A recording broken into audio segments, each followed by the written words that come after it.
네, 여러분 새해 복 많이 받으십시오.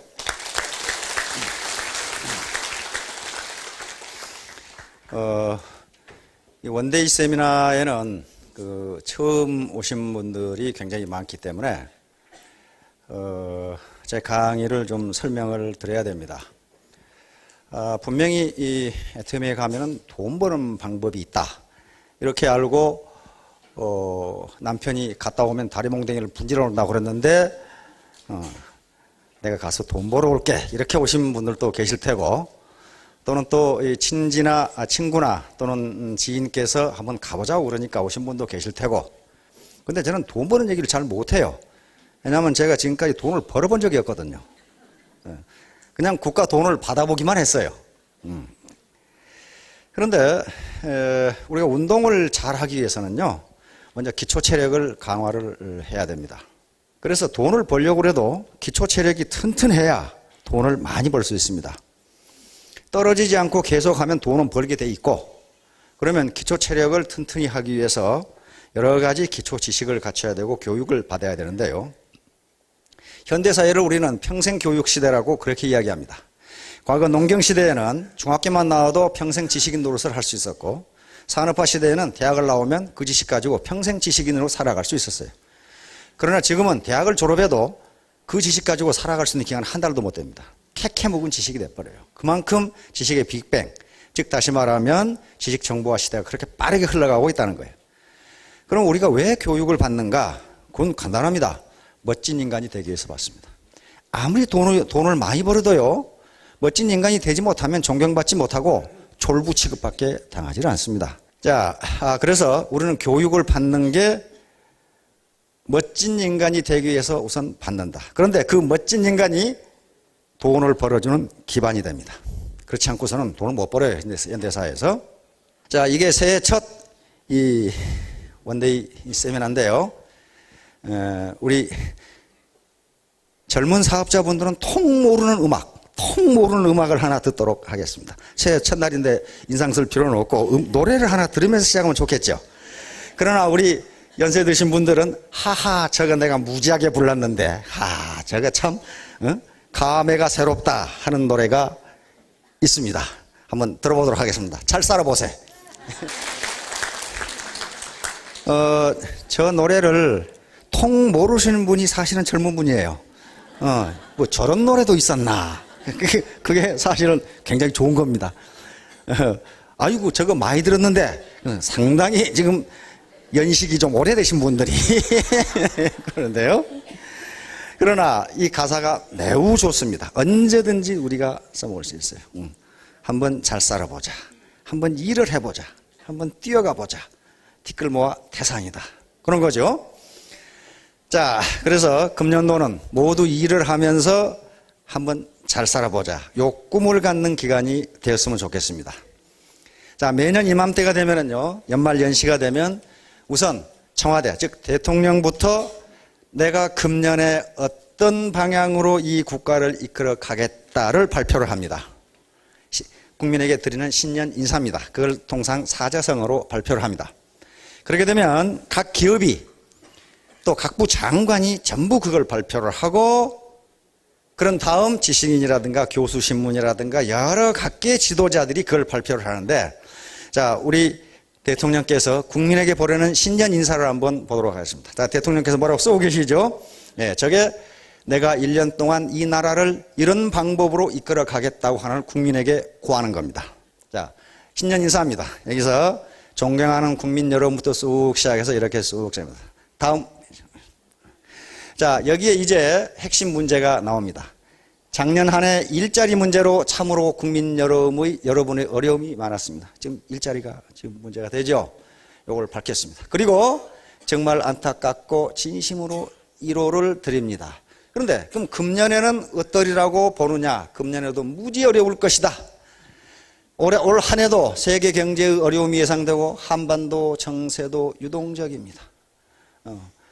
청와대에서 이렇게 말할 때는요, 엄청나게 어렵다는 것을 경고하는 겁니다. 그리고 그 밑에 각부 장관들도 그렇게 얘기했고, 포철회 회장님은 좀 심하게 말씀하셨더라고. 아마 임진왜란이네 임진왜란 이래 가장 어려운 시기가 될 것이다. 이렇게 지금 얘기를 했는데 그건 포철의 입장인 것 같습니다. 자, 그래서 이런 가운데서도 함께 힘을 모아 어느 나라보다도 먼저 이 어려움을 극복해야 하겠습니다. 국민들에게 같이 노력하자는 걸 지금 호소하시는 겁니다.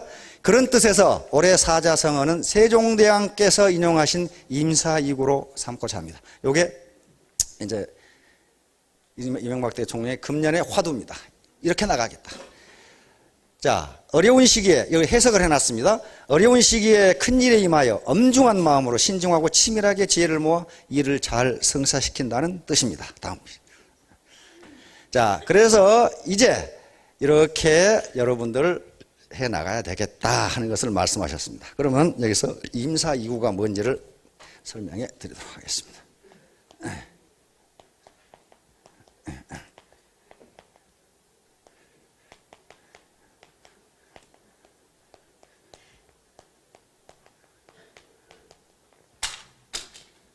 임사이구입니다. 임자는 이말 임자입니다. 이말, 요게 이말, 어디에 임하다, 부임하다, 임하다. 일사, 어조사 이자고, 구자는 두려워할 구자입니다. 구자를 잘 보시면요, 여기 눈목자가 눈이 두 개 달렸거든요. 요 밑에 있는 글자가 새추자입니다. 새. 그러니까 참새 가만히 보면요, 가지에 앉아가지고 눈 이렇게 뜨고 이렇게 하죠. 누구 저기 오지 않나. 거기서 나온 상형문자입니다. 그러니까 두려워할 구자예요. 그러니까 그 뜻을 보면요, 일에 임할 때, 다시 말하면 일을 하기 시작할 때 두려운 마음으로 하라, 그 말입니다. 두려운 마음으로 하라. 다시 말하면 자만하거나 만용을 부리지 마라. 만용을 부리지 마라. 근데 요 말이 어디가 있냐면요, 논어에가 있습니다. 자, 논어 수리편 제10장에 있는 말씀을 그대로 인용한 겁니다.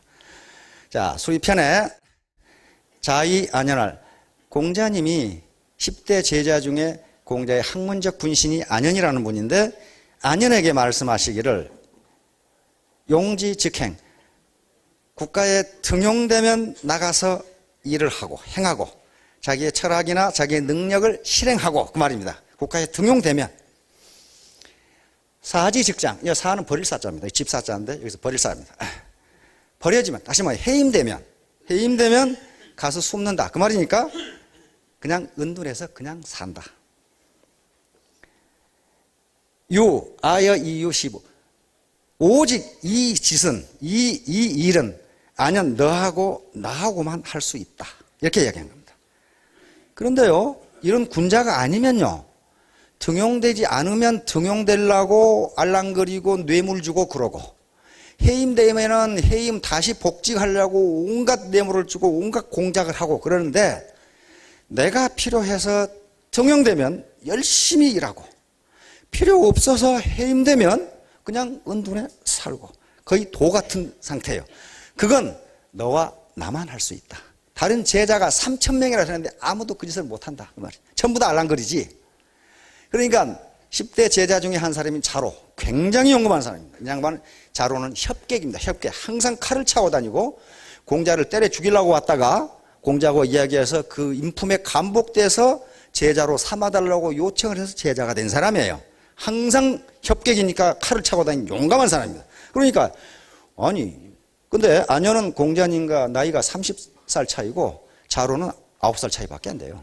그러니까 이 자로는, 안연은 공자님의 학문적 분신이고 자로는 공자님의 인간적 분신이에요. 안연은 32살에 일찍 죽어버립니다. 굶어 죽었어요. 지금 생각하면 영양실조로 죽었어요. 그런데 논어에 보면은 안연이 죽은 것에 대해서 계속 슬퍼하는 말씀이 계속 나옵니다. 그만큼 사랑했던 자. 그런데 자기보다 나이가 30이나 어린 이 제자인데도 공자님은 안연에게는 함부로 하지 못했습니다. 워낙 탁월한 제자이고 인품이 뛰어난 제자이기 때문에 항상 예를 갖췄고, 그래서 저놈이 만약에 왕후장상이 된다면 나는 그 집에 문지기도 할 인물이 못 된다고 할 정도로 탁월한 인물이었어요. 근데 일찍 죽어버렸어요. 그런데 이건 학문적 분신이니까 안연이 죽어도 공자가 죽을 이유가 없어요. 그런데 자로는 인간적 분신입니다. 그래서 공자의 삶은 자로의 삶과 쑥 같아요. 왜냐하면 공자의 일생은 이 건달을 사로 만드는 기관입니다. 기관이 공자의 삶이에요. 사는 조선왕조에서는 이걸 선비라고 번역하는데요. 선비가 아닙니다. 저거는 선비사자가 아니고 무사사자예요. 사자가 들어간 말 중에 선비라는 개념은 하나도 없어요. 우리 사회에 보세요. 사자가 들어간 게 뭐가 있습니까? 사관학교. 왜 선비 양성 안 됩니까? 군사. 그 선비입니까?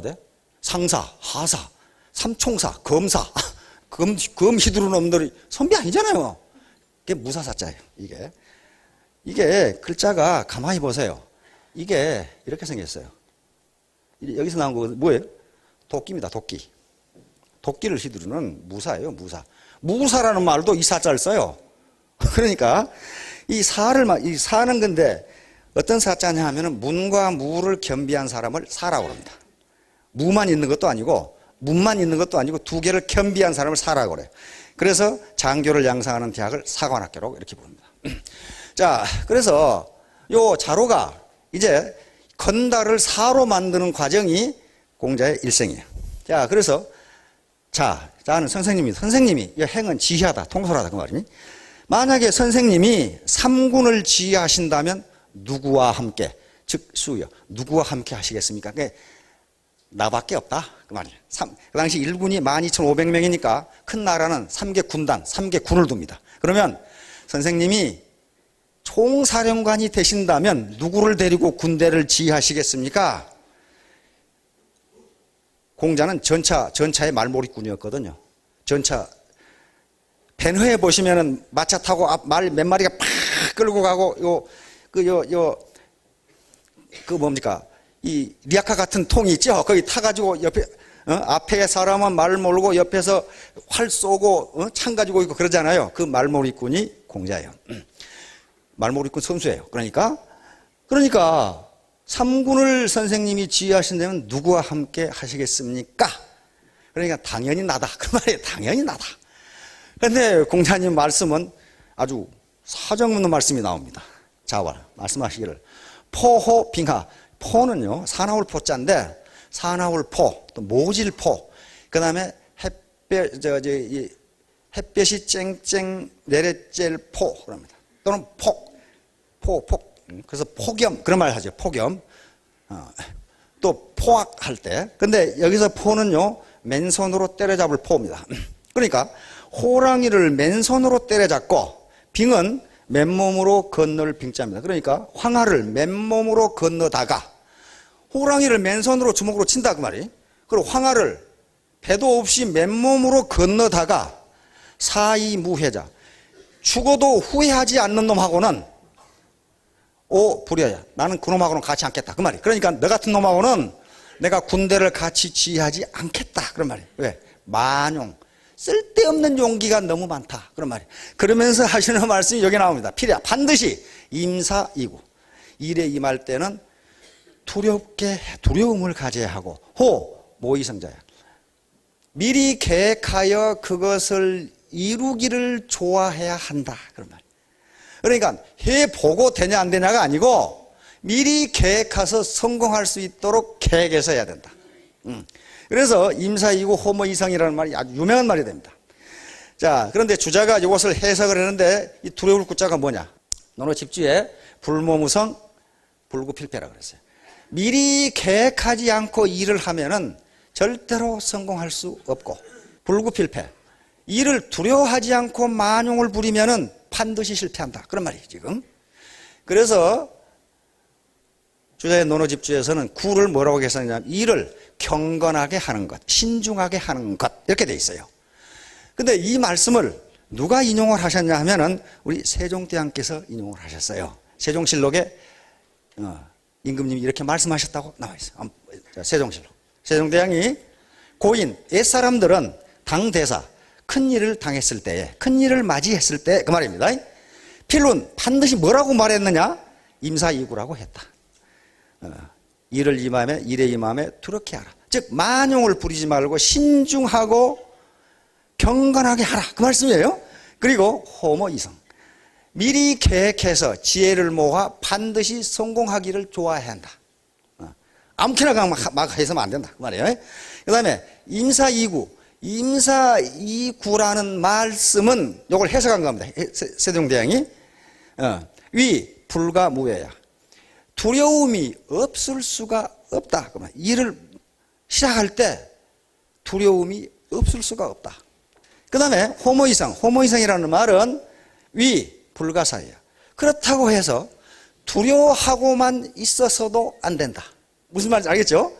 일을 할 때 신중하고 경건하게 시작하되 해야지. 그걸 또 리더가 두려워하고만 있어서도 안 된다. 그러면 리더는 일에 임할 때 경건하게 하고 반드시 미리 계획을 세워서 성공할 수 있도록 해야 된다. 우리에게 딱 맞는 말씀. 그렇죠? 자, 그래서 우리 애터미 경제연구소에서는 임진년 사자성어를 다음과 같이 정했습니다. 여시구진. 여시구진은 여자는 더불어여, 더불어 갈려, 떼시 함께 구 나아갈지. 그러니까 시대의 흐름에 맞게 함께 나아가자 그 말이에요. 혼자 나아가지고는 안 돼요. 그래서 시대의 흐름에 맞게 옛날 타령만 있어가지고는 안 된다 그러면 안 되고, 혼자 하려고 해도 안 되고 함께 나아가자. 이 함께 구자입니다. 부모님이 두 분 다 살아계시면 그래서 부모 구촌 그렇게 이야기합니다. 부모님이 두 분 다 계신다, 함께 계신다 그 말이거든요. 함께 구때. 요 얘기는 최원배라는 중국의 학자가 한 얘기인데, 서세동점 시대 19세기 초 20세기 초 19세기 말에 중국이 계속 서구 열강에 먹히니까 왜 이렇게 됐느냐, 중국이 왜 이 모양이 됐느냐 그러면서 수주대토를 설명하면서 요 말씀을 한 겁니다. 최원배라는 분이 20세기 초죠. 수주대토라는 것은 한비자에 나오는 얘기인데요. 밭 갈던 농부가 밭을 갈고 있는데 자기 밭 가운데 나무 구루토기가 하나 있는데 토끼가 뛰어나오더니 거기에 대가리를 부딪혀 죽었어요. 그러니까 농부가 밭은 알아가고 옳지, 저 나무를 지키고 있으면 토끼가 계속 와서 대가리 맞고 죽겠구나. 근데 그들은 그런 일이 없어. 한비자에 나온 얘기입니다. 다시 말하면 옛날에 있었던 일을 지금도 있으리라고 착각하고 앉아있다 그 말이에요. 한비자가 하는 얘기 그겁니다. 그러니까 옛 제도, 옛 사상, 옛 정치 방법은 다 틀렸는데, 아니 그때는 그게 맞았는데 지금은 안 맞다 그 말이에요. 안 맞으니까 때에 맞추어서 이 패러다임을 바꿔야 된다는 얘기를 설명하면서 한비자가 했던 얘기인데, 이걸 최원배가 인용하면서 이렇게 하니까 중국이 서구 열강에 다 먹힌다.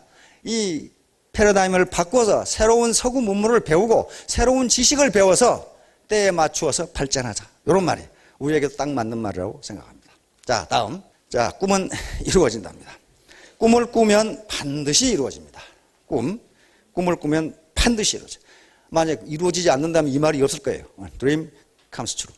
누가 어디서 많이 봤죠? 월드컵 할 때, 2002년 월드컵 할 때 우리 붉은 악마가 그 구호로 내세웠는데 그게 이루어졌어요. 어떻게 대한민국이 월드컵 4강이 됩니까? 언감생심. 그런데 그거 됐단 말이에요. 됐어요. 꿈은 이루어집니다.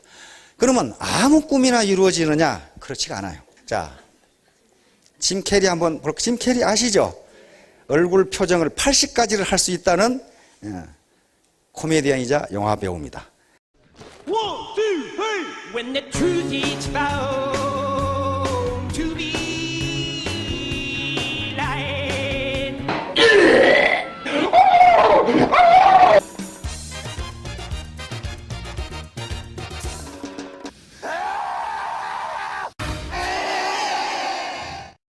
짐 캐리는 캐나다 출신입니다. 캐나다 출신 허리우드 배우인데요. 집이 너무너무 가난해서 폐차장에서 먹고 잤습니다. 폐차장에서 먹고 자고 하루에 맥도날드 햄버거 하나를 가지고 하루를 끼니를 때워야 될 정도로 가난했어요. 자기 아버지가 사업하다 망해가지고 그렇게 된 거예요, 지금. 그런데 짐 캐리는 항상 자기는 세계적인 코미디언이 되겠다는 꿈을 버리지 않았습니다. 버리지 않고 자기 수첩에 1000만 불짜리 수표를 넣고 다녔어요. 지가 만든 거. 지가 만든 수표를, 1000만 불짜리 수표를 나는 언젠가 영화에 출연해서 편당 1000만 불을 받는 배우가 되겠다. 그렇게 해서 1994년에 에이스 벤츄라 영화 보셨죠? 에이스 벤츄라. 그거 보고 사람 얼굴이 저렇게 변할 수 있나, 나 그 생각했어요. 에이스 벤츄라. 그리고 같은 해에 더 마스크라는 영화가 히트를 하면서 1,000만 불을 받았습니다. 그 이듬해 1996년에 케이블가이라는 영화에 출연해서 2,000만 불을 받았어요. 편당. 우리도 한 240억 되죠.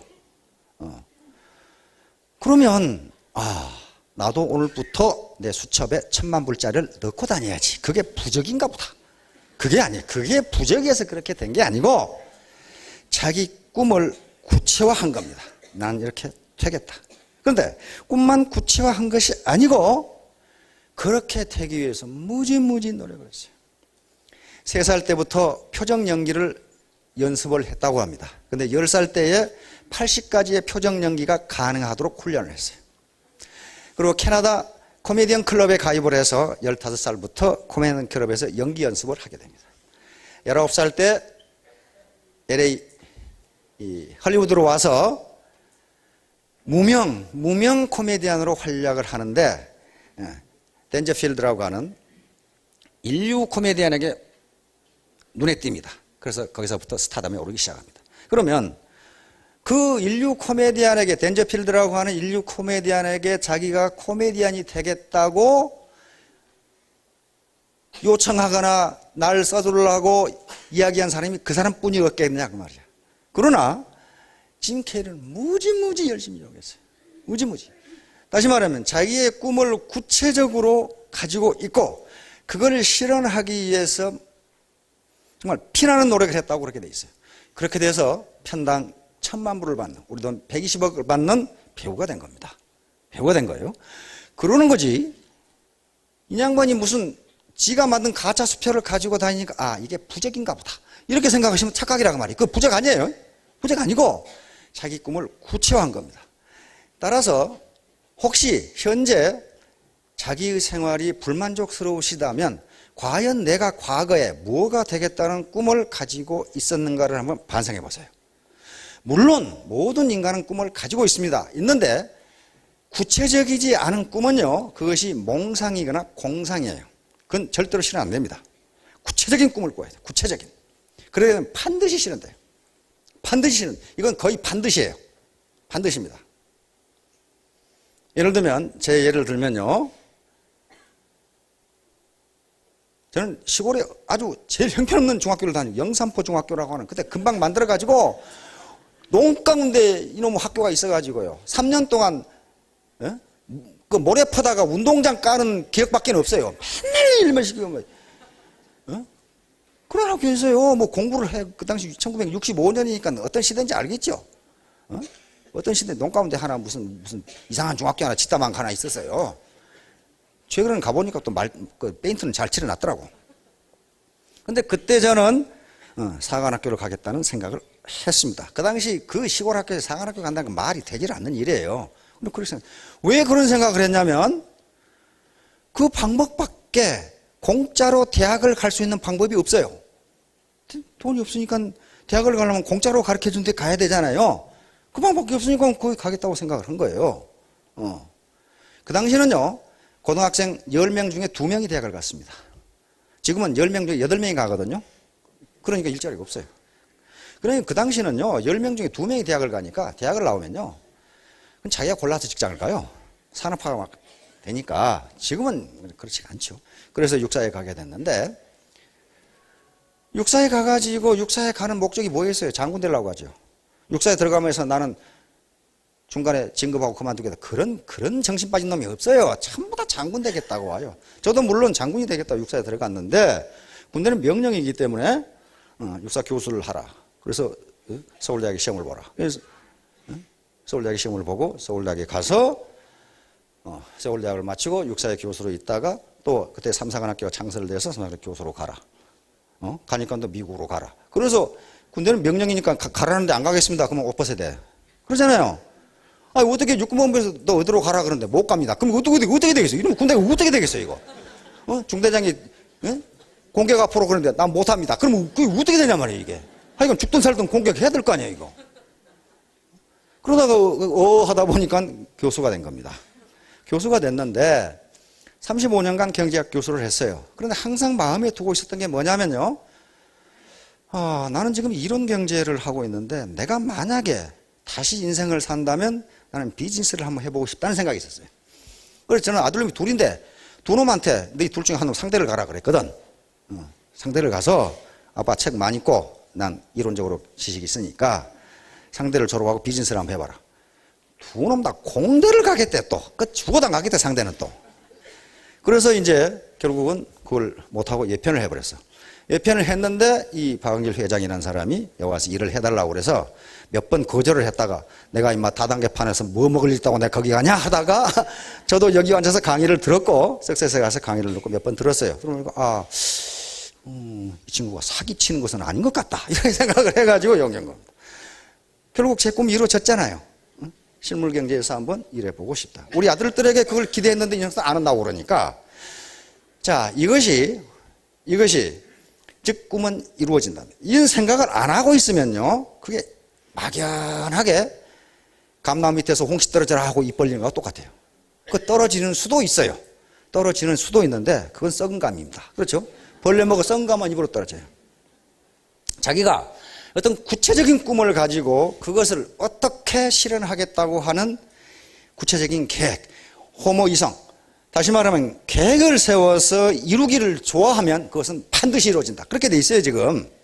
미국의 한 시골 이 조그만 이 도시의 교회에서 아마 오하이오나 그랬어요. 계속 가물어가지고 비가 안 와. 비가 안 오니까 미국의 조그만 도시는 항상 교회를 중심으로 이렇게 되죠. 가운데 교회가 있고 이렇게 도시가 이렇게 형성됩니다. 그래서 목사님과 그 마을의 장로들 어르신들이 하나님께 비를 주시라고 기도를 하자. 도시 모든 사람이 모여서 기도를 하자. 더운 여름에 이제 여름이니까 농사를 지어야 될 거예요. 그래서 이제 교회로 모여드는데 한 꼬맹이가 그 더운 날 우의를 입고 우산을 쓰고 간단 말이에요. 그러니까 야 이놈아 이렇게 더운데 이마 우산 비옷 입고 우의 입고 우산 쓰고 하느냐 그랬더니 아니 하나님께 비를 달라고 기도하라고 하면 하나님이 비를 주실 거 아니냐 그 말이에요.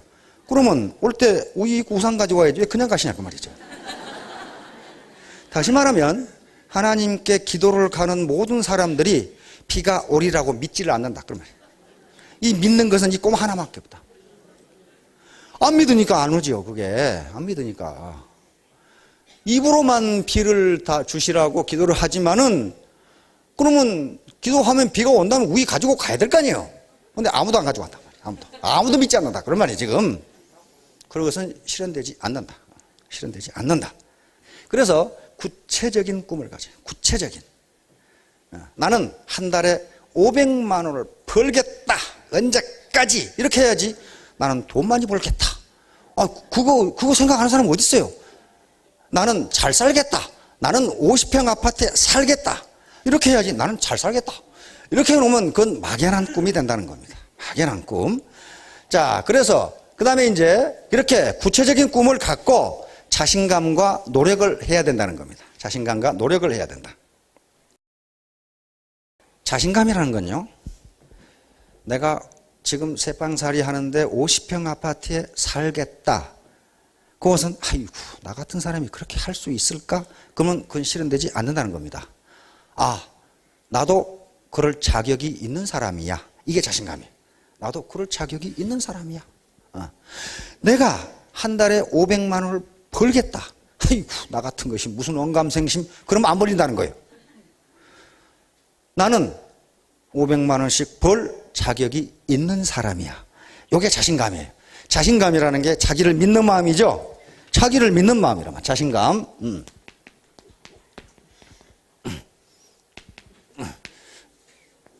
자신감. 그러니까 자기가 셀프 트러스트란 말이에요. 셀프 컨피던스. 그러니까 자기가 자기를 못 믿으면요. 누가 자기를 믿겠어요? 누가 자기를 믿어주겠어요? 리더에게 가장 중요한 건 자신감입니다. 리더가 자기를 못 믿으면요, 부하들이 믿지를 않아요. 자기가 자신을 못 믿으니까. 그래서 반드시 자신감을 가져야 되고, 나는 그럴 자격이 있어. 나는 저것을 해낼 수 있는 능력이 있어. 이렇게 해서 자기 세뇌를 해야 돼요. 그 다음에 거기에 따른 노력을 해야 됩니다. 아까 짐 캐리처럼 1000만 불짜리 수표를 그냥 수첩에 넣어만 가지고 다닌 게 아니고 피나는 노력을 했단 말이에요. 피나는 노력을 했다고 그렇게 돼 있어요. 거울을 보고 어린 놈이, 그게 10대입니다. 10대 때 거울을 보고 이 표정을 80가지를 연습을 했다고 그래요. 80가지를. 그게 쉬운 일이냐 그 말이에요. 그래서 결국은 편당 2000만 불을 받는 240억을 받는 배우로 성장을 했어요. 자, 그런데요, 나만 잘 먹고 잘 살겠다고 하면 돈이 안 벌린다는 게 성공학자들의 공통적인 견해입니다. 사해는, 이스라엘은 바다죠. 이 사해는 요단강 물을 받아들이기만 하지 내보내는 데가 없어요. 나가는 데가 없어요. 이 해수면보다 400m가 낮답니다. 이 땅이 움푹 들어가 버려가지고. 그래서 나가는 구멍이 없어. 그러니까 어때요? 받아들이기만 하고 누구에게 주지 않으니 요 사해는 문자 그대로 데드시지요. 아무런 생물도 살 수가 없어요. 아무것도 없어요. 아무것도. 살지를 못해. 그러니까 나만 잘 먹고 잘 살겠다고 계속 걷어들이기만 하면은 그 주변에는 아무도 모이지 않는다. 그런 말이에요. 아이고, 그래, 너 잘 먹고 잘 살아. 그런데 그렇게 되면 어떻게 돼요? 데드시가 된단 말이에요. 그 사람 잘 먹고 잘 사느냐? 그렇지가 않다. 그런 말이에요. 이것은 세상 원칙입니다. 원칙이에요. 만물의 아주 만사의 원칙이에요. 이 데드시죠. 여기가 있는 거죠. 이렇게, 여기서 이렇게 받아들이는데 나가는 구멍이 없잖아요. 그러니까 저런 사람은, 베풀 줄 모르는 사람은 안 된다. 옛날에 새마을 운동본부 갔다 오신 분도 계실 텐데 저도 끌려가가지고 10일간 교육받고 왔거든요. 장교 소령 때. 근데 새마을 운동이 처음 시작돼가지고 그때는요, 새마을 지도자뿐만 아니고 공직자들, 그리고 장교들, 그리고 기업가들도 전부 새마을 운동본부에 가서 교육을 받았습니다. 그런데 제가 다니는 교회 한 80대 이 어르신이 이병철 회장님하고 같이 교육을 받았대요. 근데 그때 이분은 나이가 제일 젊어가지고 한 기업의 간부였는데요. 젊어가지고 총무를 했답니다. 총무가. 그래서 하루 종일 교육받고 새마을운동본부에서 10시에 잠을 자거든요. 저녁 먹고는 또 토의하고 발표하고 그러고 10시에 이제 끝나고 잠을 자요. 저는 가서 그 학생장을 해서 잘 알아요. 그래서. 그런데 10시가 되면 다른 기업주들은, 기업가들은 다 잠을 자는데 이병철 회장님은요, 저쪽 구석에다가 조그마한 전등 켜놓고 공부를 하고 계시더래요. 책을 보고 계시더래요. 그래서 이 젊은 사람이니까, 아니 회장님, 돈도 벌 만큼 번 양반이 피곤하실 때 잠이나 주무시지 뭔 공부를 그렇게 하십니까? 그렇게 얘기를 했답니다. 그러니까 이병철 회장님이 또 보더니, 자네는 자네 가족만 먹여 살리면 되지만은 나는 수만 명을 먹여 살려야 된다. 그래서 내가 결심 한번 잘못하면 수만 명이 고통을 당한다. 그러니 내가 어떻게 발 뻗고 편하게 잠을 잘 수 있겠나. 그 공부를 하고 계시는 거예요. 수만 명을 먹여 살려야 되는 사명감. 요게 오늘날 삼성그룹을 그렇게 크게 만들었을 겁니다. 아이고, 나는 벌만큼 벌었으니까 너희들 처먹거나 말거나 나 모르겠다. 그랬으면 아마 삼성이 지금 구멍가게가 돼 있을 거예요. 다시 말하면 내가 많은 사람에게 베풀어야 되겠다, 많은 사람을 먹여 살려야 되겠다고 생각하면 그만큼 돈이 들어온다는 게 성공학자들의 공통적인 견해입니다. 그리고 실험에 의해서 그렇게 돼요. 그렇게 됩니다. 그렇게 돼요. 자, 여기에 전부 이제 리더가 되시고, 인간은 근본적으로 리더입니다. 아이고, 나는 부하가 없는데. 자기 리더, 셀프 리더예요. 자기를 리더하지 못하는데 나는 다른 사람을 어떻게 리더하겠어요? 그렇잖아요?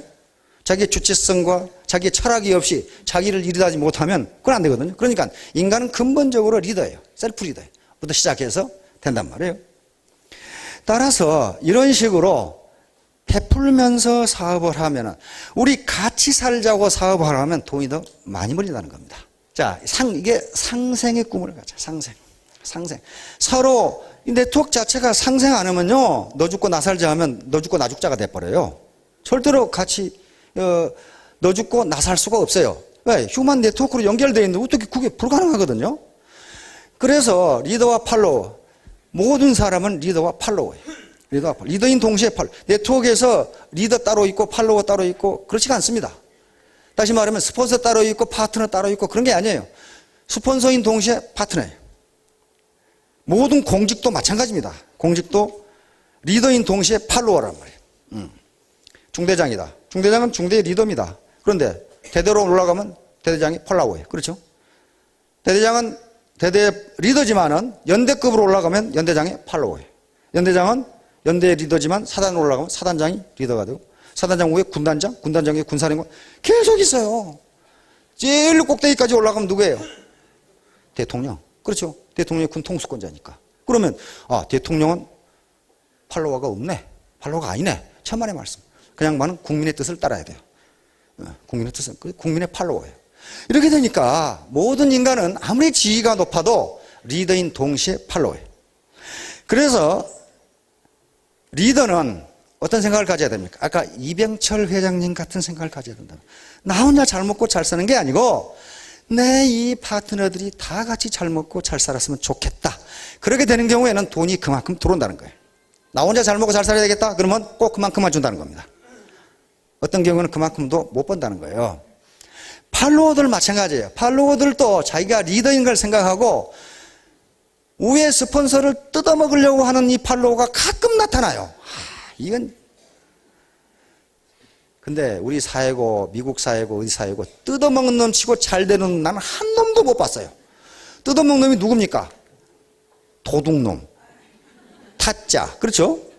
사기꾼, 건달, 조폭, 도둑놈. 도둑놈인데 잘 산다는 사람 봤어요? 공짜로 먹고 살기는 살아. 어디서? 감옥에서. 그렇죠? 공짜로 먹고 살아. 절대로 남을 뜯어먹어서 잘 되는 사람은 한 사람도 없어요. 그게 원리예요. 세상 이치고 원칙이에요. 프린시플은 항상 변하지 않는다. 자, 그래서 서로 상부상조하고 내 할 일을 해야지. 당신 누구 때문에 더 모르는지 알아? 돈 내놔. 그런 사람이 있어요. 그것은 마치 이건희 회장한테 가서 당신 누구 때문에 돈 모르는지 알아? 돈 내놔. 그거 똑같은 거예요. 당신 우리 사회에서 벌었잖아. 그냥 내놔. 그 말이 되지 않는 얘기란 말이에요. 그건 그렇게 해서 그 사람이 잘 살면 좋은데 못 산다 그 말이에요. 왜? 자기 일을 안 하거든요. 자기 일을 안 하거든. 그런 짓을 해서는 안 돼요. 그렇게 되면 어떻게 돼요? 공멸해. 같이 망해. 같이 망합니다. 이것은 내가 한 얘기가 아니고요. 자기 충족적 예언이라는 학문입니다. 미국의 저명한 사회학자 로버트 머튼이라는 분이 있습니다. 이 사람이 아버지고 이 사람 아들이에요. 둘 다 머튼인데요. 로버트 킹 머튼, 로버트 C 머튼인데요. 이 양반은 사회학자고 이 양반은 경제학자예요. 근데 부자지간에 두 사람 다 하버드 대학 교수예요. 사회학은 노벨상이 없어서 노벨상 못 받고 아들이 노벨상을 받았어요. 노벨 경제학상을 받은 양반. 좀 가게가 괜찮하죠? 요 로버트 킹 머튼 박사가 연구한 결과가 자기 충족적 예언입니다. self-fulfilling prophecy. 다시 말하면 그렇게 되리라고 기대하면 그렇게 된다. 그런 말이에요. 그렇게 된다. 그거예요. 그렇게 된다. 이걸 자기 충족적 예언이라고 합니다. 다시 말하면 나는 성공한다고 생각하면 성공하더라. 그런 말이에요. 하더라. 구체적으로 뭐라고 그랬냐면 록사나 한 여자가 내 결혼 생활은 실패할 거야 라고 생각하면 그 결혼 생활은 반드시 실패한다는 거예요. 반드시 실패한다는 거예요. 요 자기 충족적 예언은요 자신에게도 해당하고 남에게도 해당된다는 겁니다. 즉 아들에게 또는 어린아이에게 너는 훌륭한 장군이 될 거야. 그럼 그놈이 장군이 될 확률이 높다는 거예요. 야 임마 너 같은 놈이 뭐 할 수 있어. 이렇게 자꾸 얘기하면 그놈은 건달이 될 가능성이 굉장히 높다는 겁니다. 이것이 임상실험으로 전부 증명이 된 거예요. 자, 이것을 피그말리온 효과라고 그럽니다. 피그말리온은 그리스 신화에 나오는 건데요. 사이프러스에 피그말리온이라고 하는 조각가가 살았어요. 이 조각가는 조각을 기가 막히게 하는데 여자들을 싫어했어요. 여자들을. 왜냐하면 그 동네 처녀들이 아프로디테 미의 여신인데 로마 신화로 보면 그것이 비너스가 됩니다. 비너스 아시죠? 비너스가 되는데 아프로디테를 욕을 하다가 험담을 하다가 저주를 받아가지고 모두 창녀가 되고 나중에 돌로 베려면 사건이 있었어요. 그래서 피그말리온은 여자를 더욱 싫어했어요. 그런데 자기가 깎아놓은 이 여자 상을 보니까 이 조각을 보니까 너무너무 자기가 봐도 아름다워.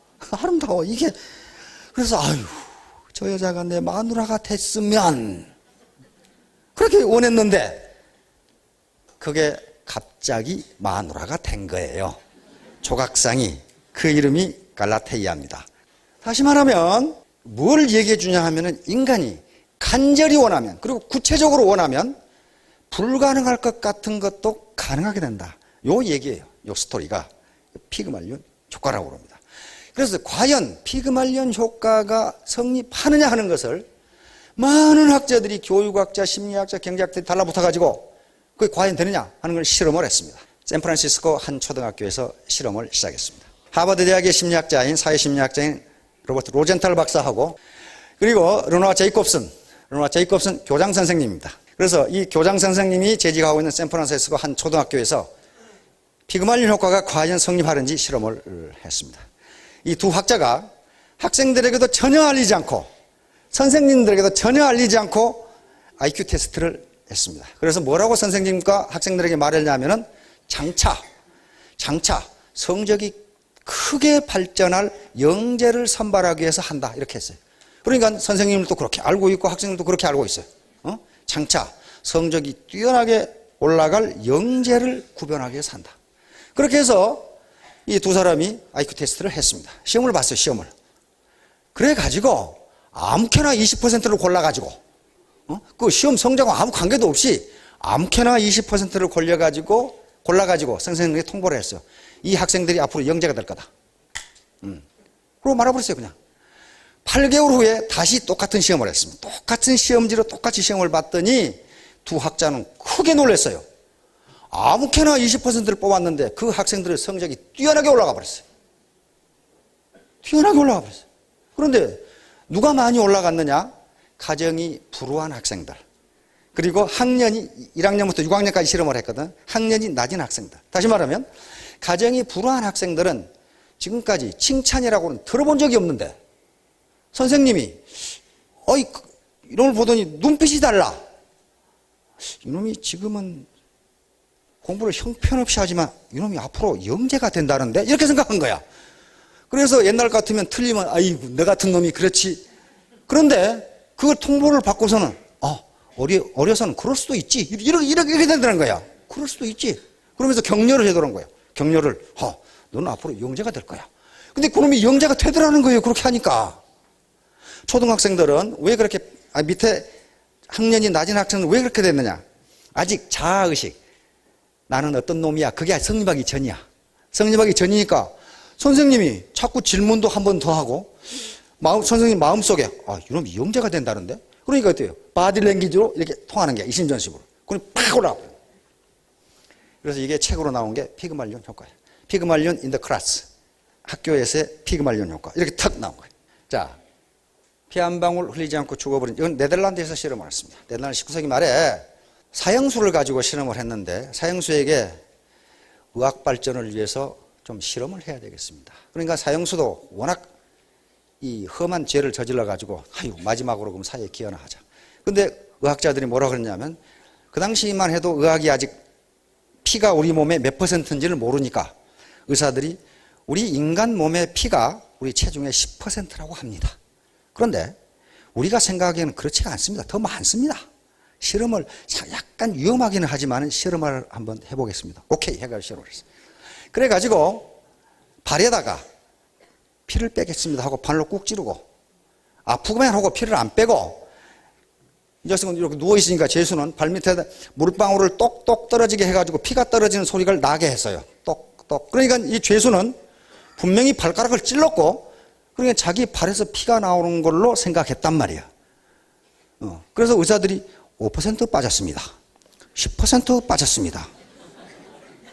이렇게 했는데 10% 빠졌습니다 하는데 보니까 죽어버렸어.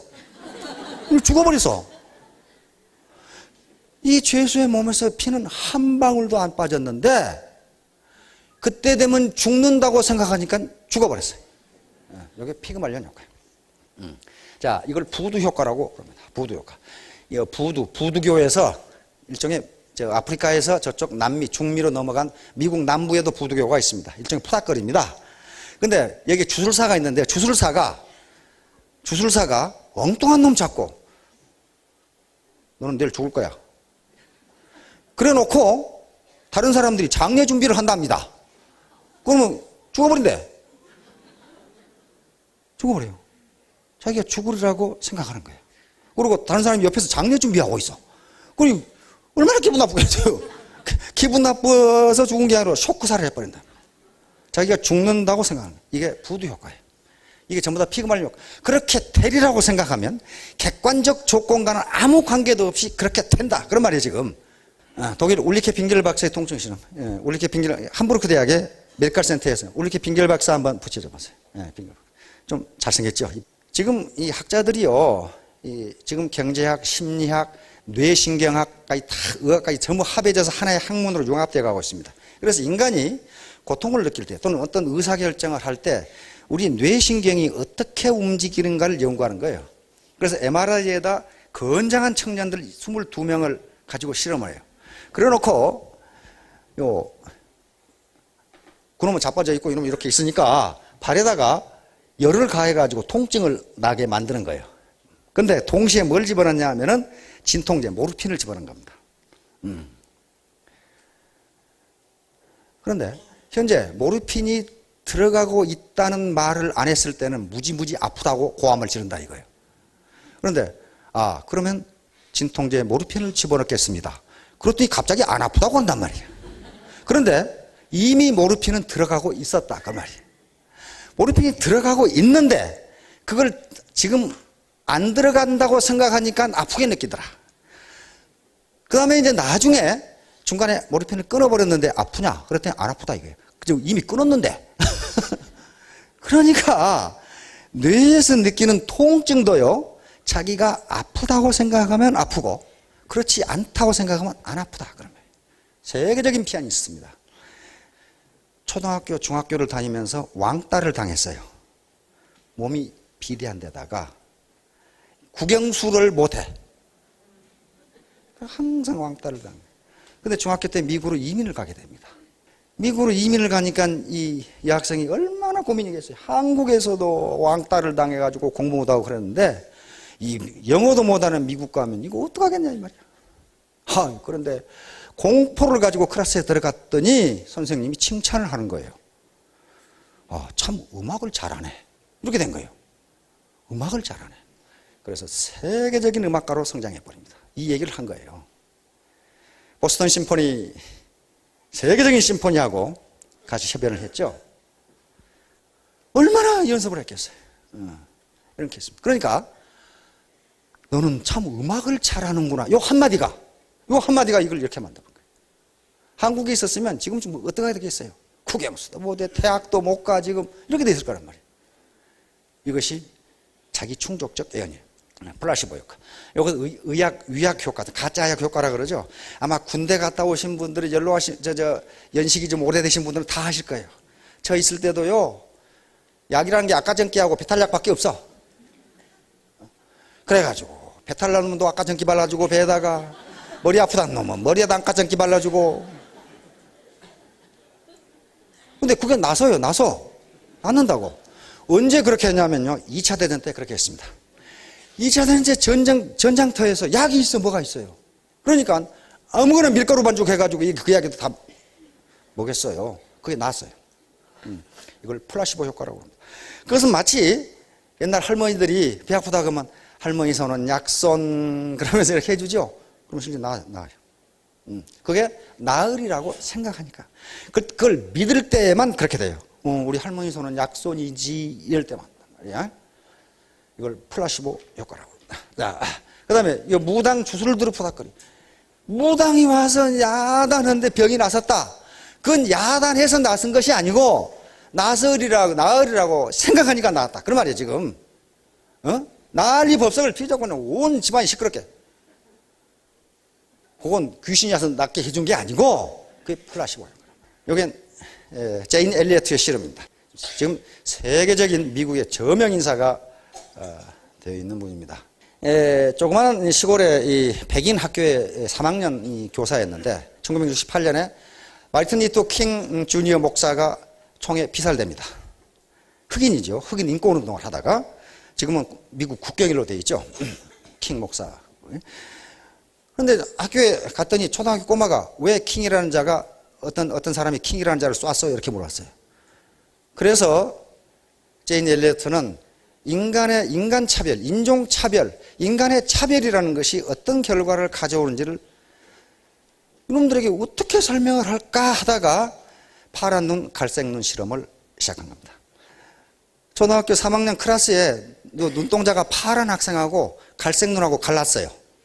갈라가지고 원래 유전적으로 갈색 눈이 지능이 높고 굉장히 유능하다. 그리고 파란 눈을 가진 놈들은 다 멍청이다. 이렇게 했어요. 멍청이다. 그래 놓고 갈색 눈을 가진 학생들에게 파란 눈 가진 학생들한테 계목고리를 걸어줘라. 그래서 계목고리를 하나씩 다 걸어줬어요. 이렇게. 걸어주고 점심시간에도 갈색 눈을 가진 학생들은 더 갖다 먹게 하고 여러분들은 못 갖다 먹게 하고 휴식 시간도 갈색 눈을 가진 학생들은 더 많이 주고 이건 조금만 놀게 하고 수도꼭지에서 물을 먹는데 갈색 눈을 가진 학생은 수도꼭지에 입을 대고 먹어도 괜찮고 이놈들은 그렇게 하면 병을 옮기니까 컵에 반드시 받아 먹어야 되고 이렇게 했단 말이에요. 그렇게 해놓고 나중에 시험을 봤더니 갈색 눈을 가진 학생들의 시험 성적이 훨씬 좋아. 이건 아주 절망에 빠졌어요. 그리고 공부를 매우 잘하고 굉장히 리더십이 있는 놈은 또 완전히 풀이 죽어가지고 사람이 인간이 형편없이 돼가. 그러고 이제 결과가 나오자 다시 바꿨어요. 아, 내가 잘못 알고 그랬다. 사실은 파란 눈이 더 영리하고 이쪽에 내가 그걸 정보를 잘못 알고 그렇게 했다. 그러니까 항의를 하고 난리야. 그거 뭐 때문에 그러냐? 그러니까 과학적으로 멜라닌 색소가 우리 지능과 관계되는데 그 멜라닌 색소는 아무것도 아니거든 그거. 우리 그 머리카락 피부 검게 하는 거. 그 멜라닌 색소 때문에 그렇단다. 그러니까 꼬맹이들이 멜라닌 색소가 뭔지 알게 뭐예요. 바꾸니까 결과가 바뀌어졌어요. 이쪽이 성적이 훨씬 좋아버려. 나중에 내가 이런 실험을 했다. 그러니까 이제 그래가지고 이 실험을 이제 학자들이 어른들에 대해서 실험을 했는데 결과가 똑같아요. 어른들에 대해서. 당신은 참 훌륭한 사람이고 이런 일을 잘합니다. 잘하더라는 거야. 근데 그 나이에 그것밖에 못해? 이렇게 되면 그 사람 점점 못하더라는 거예요. 대학에서도 실험하고 고등학교 실험하고 다 맞는 거예요. 그게 다. 그래서 학교를 그만두고 왜냐하면 그 덕분에 아버지 가게는 망했어요. 백인들이 와서 난동을 피우는 바람에 아버지 가게는 망하고 이 사람은 교사를 그만두고 지금은 미국의 저명한 인사가 되어 있습니다. 자, 이것이 자기가 또는 남에게 당신은 훌륭해, 능력이 있어, 그거 할 수 있어. 그렇게 되면 그렇게 된다는 거예요. 자, 그 다음에 포르투갈 리스본과 스코틀랜드를 오가는 배에서 이게 포르투갈에 포도주가 많이 나거든요. 그래서 그쪽으로 스코틀랜드에 내려두고 포도주를 다 내렸는지 안에 선원 한 놈이 들어갔는데 포도주를 다 내렸다고 다른 놈이 밖에서 물을 잠가버렸어. 그래가지고 그놈이 리스본에 와서 보니까 얼어 죽어 있어. 선장이 문을 열어보고 깜짝 놀랐어. 얼어 죽은 것에 깜짝 놀란 게 아니고 그 안이 더워. 더워도 얼어 죽었어. 근데 어떻게 얼어 죽은 걸 아느냐? 그놈이 죽어가면서 일기를 써놨어. 내 몸이 얼어오는구나. 다리를 못 움직이겠네. 아이고 추워 하면서 일기를 적어놨는데 선장이 보고 이렇게 더운 데서 얼어 죽나? 얼어 죽었어요. 리스본에서 있었던 얘기입니다. 그러니까 거기도 포도주를 다 내렸기 때문에 배에 전기를 꺼버렸단 말이야. 꺼버렸고 그 안에는 물도 있었고 다 있었어. 식량도 있고. 근데 그거 얼어 죽어버렸어. 요거예요. 그러니까 죽고 사는 것까지도 자기가 그렇다고 생각하면 그렇게 된다. 그런 말이니. 자, 다음. 자, 헨리포드 T형 자동차 아시죠? 우리가 지금 자동차를 타는 것은 헨리포드 덕분입니다. 그 당시 자동차는요, 귀족들과 돈 많은 부자들만 탔어요. 헨리포드는 일반 서민이 자동차를 타지 말란 법이 어딨냐. 그러면 어떻게 되겠어요? 가격을 떨어뜨리고 임금을 많이 줘야 돼요. 그래야 자동차를 살 수 있어요. 가격을 떨어뜨리려면 생산성이 높아야 됩니다. 그래서 컨베이어 시스템이라고 하는 지금 시스템 있죠? 쭉 가면서 쭉 이렇게 하는 거 시스템을 만들어낸 사람이 포드입니다. 근데 포드가 그렇게 하려고 간부회의를 소집했어요.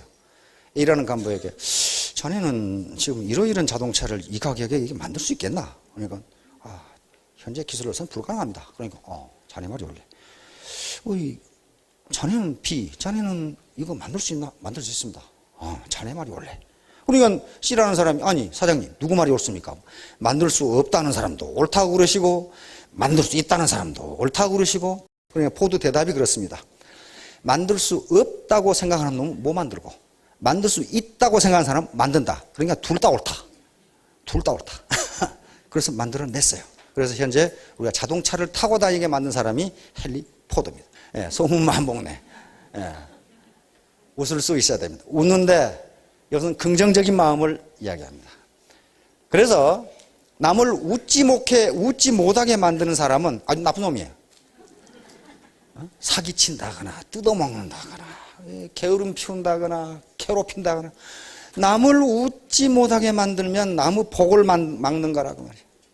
웃고 싶어도 웃지 못할 때가 있어요. 물론 웃어야 된다고 강조하는데 그게 도산화되는 일이지 안 그렇다 그 말이에요.